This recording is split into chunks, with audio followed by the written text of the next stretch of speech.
بسم الله الرحمن الرحيم إذا السماء انشقت وأذنت لربها وحقت وإذا الأرض مدت وألقت ما فيها وتخلت وأذنت لربها وحقت يا أيها الإنسان إنك كادح إلى ربك كدحا فملاقيه الحمدللہ رب العالمین نحمدہ نصلیہ علی رسولہ الکریم فاعوذ باللہ السمیع العلیم من الشیطان الرجیم من حمزہ ونفخہ ونفخہ بسم اللہ الرحمن الرحیم ربی زدنی علما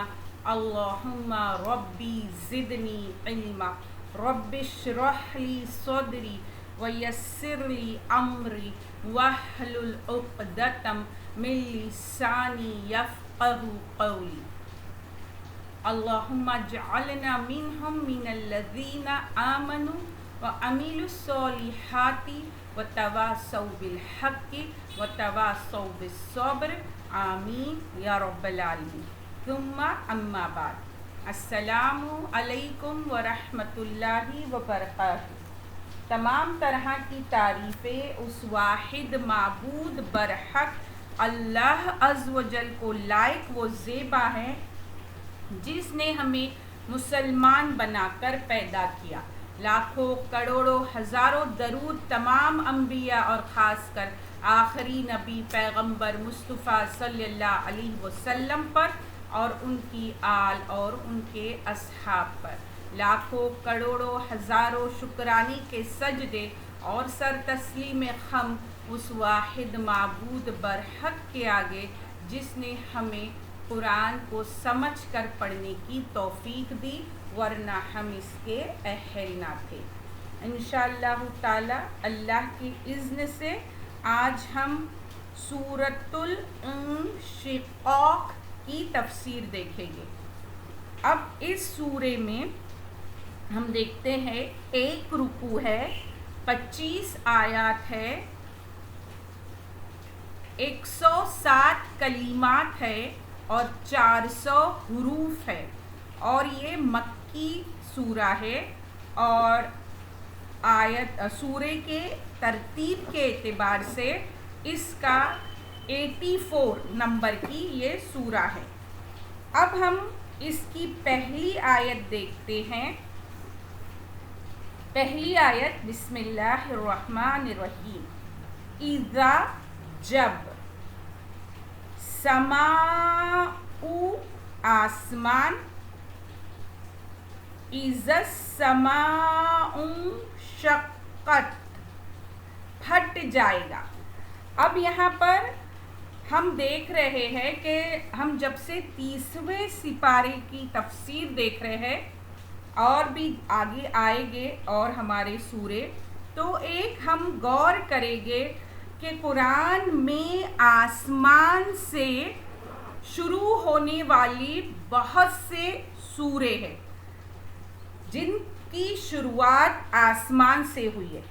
جیسے اب ہم جن کی تفاسیر کا مطالعہ کرنے والے ہیں اور جو کر چکے ہیں، تو ہم دیکھتے ہیں سورہ تکویر، سورہ انفطار، سورہ انشقاق، سورہ بروج، سورہ طارق، پھر اس کے بعد سورہ غاشیہ، شمس، مرسلات، فرقان، سورہ ملک، سورہ الحاقہ۔ یہ جو بعد میں جو میں نے سورے پڑھی ان میں بیچ میں آسمان کا ذکر آیا، اور وہ جو پہلے بولی ان میں شروعات میں آسمان کا ذکر آیا۔ تو کیا وجہ ہو سکتی ہے کہ اللہ سبحانہ تعالیٰ نے بار بار آسمان سے سوروں کا آغاز کیا اور آسمان کی قسم کھائی؟ 1 سے 2 3 4 مقام پر ہم نے دیکھے کہ آسمان کی قسم کھائی گئی ہے۔ اب ہم ایک بات پر آتے ہیں کہ آسمان کی قسم کھائی جانا جو ہم پہلے کر چکے ہیں سورہ طارق میں، یا آسمان سے سورہ کا نزول کوئی ایک بہت بڑی اہمیت کی بات ہے جس کی طرف ہمیں دھیان دینا ہے. وہ بات کیا ہے؟ اگر ہم علم فلکیات یعنی جسے ہم ایسٹرونومی کہتے ہیں، ان کے ماہر ہے ڈبلیو باٹکی. ان کی انہوں نے high lights of astronomy page number 260 میں لکھا ہے. وہ انگلش میں لکھا ہوا ہے، میں پڑھ کے سناتی ہوں. کیا وجہ ہے کہ ہم آسمان کی طرف غور کریں؟ اللہ سبحانہ و تعالیٰ جو ہماری وجہ چاہتے ہیں وہ اس ایک اسٹیٹمنٹ میں آپ کو سمجھ میں آئے گی. What lies beyond no man knows, whether the stars continue without end or whether the universe has a definite boundary, remains and perhaps will always remain a topic for speculative argument. مطلب وہ science کا جو خیال ہے آسمان کے بارے میں وہ یہ ہے کہ آج تک کوئی سائنٹسٹ آسمان تک نہیں پہنچ سکا. وہ صرف ستاروں کی دنیا کے ہی چکر لگا رہی ہے.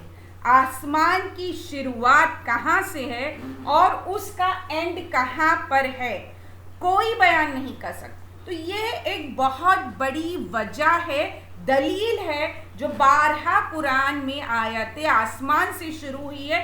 تو یہ ایک بہت بڑا ریزن ہے.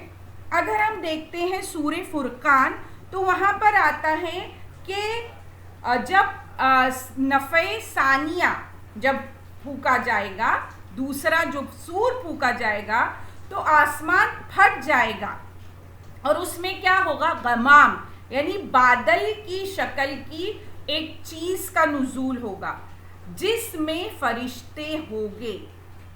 یہ قرآن ہمیں بتاتا ہے آسمان کو غور سے دیکھو، اس کی تخلیق پر غور و فکر کرو، کیونکہ اس کے پیچھے بہت بڑے راز چھپے ہوئے. یہ ہمیں سورہ فرقان سے پتہ چلتا ہے. اب قرآن آسمان کے بارے میں جو باتیں بتاتا ہے آج تک سائنس وہاں پہنچ نہیں پائی. جیسے کچھ سورہ کے آیاتوں کا میں حوالہ دوں گی. سورہ زاریات آیت نمبر 47. اللہ سبحانہ تعالیٰ فرماتے ہیں اس نے آسمان کو اپنے ہاتھ سے بنایا. مطلب آسمان کو بنانے والی کون ذات ہے؟ صرف اور صرف اللہ سبحانہ تعالیٰ. سورہ رحمان آیت نمبر 7 میں آتا ہے اسے بلند کیا. یعنی وہ اتنا بلند جو ہمیں نظر آتا ہے، اسے یہ کون بول سکتا ہے؟ جو بنانے والی ذات ہے.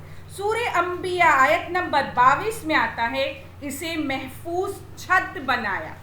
اگر یہ محفوظ چھت نہ ہوتی تو ہم کیا ہوتا؟ جانور اور انسان جو ریز ہے، سورج کی جو روشنی ہے، ان سے جھلس کر مر جاتے.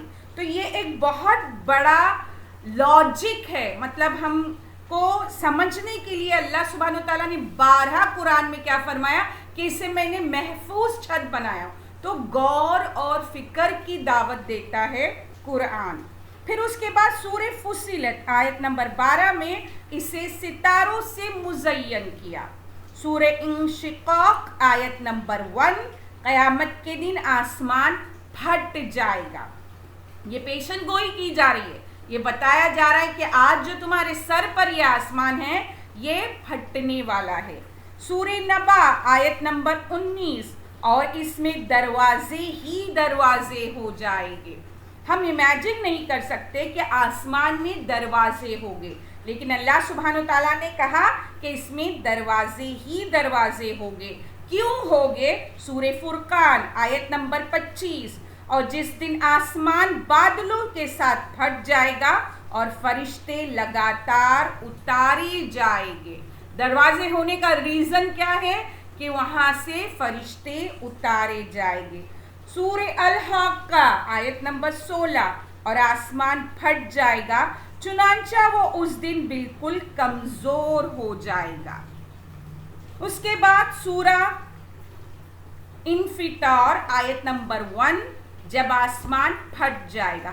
سورہ رحمان آیت نمبر 37 بس جب کہ آسمان پھٹ کر سرخ ہو جائے گا جیسے کہ سرخ چمڑا. پھر اس کے بعد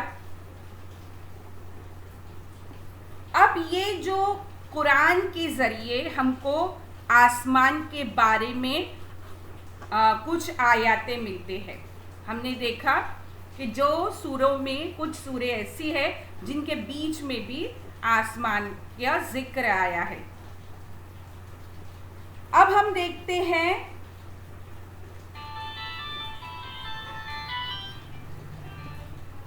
بائبل میں قیامت کے دن اور آسمان اور زمین کے درہم ورہم ہونے سے اس کے ذکر سے بائبل بھی خالی نہیں.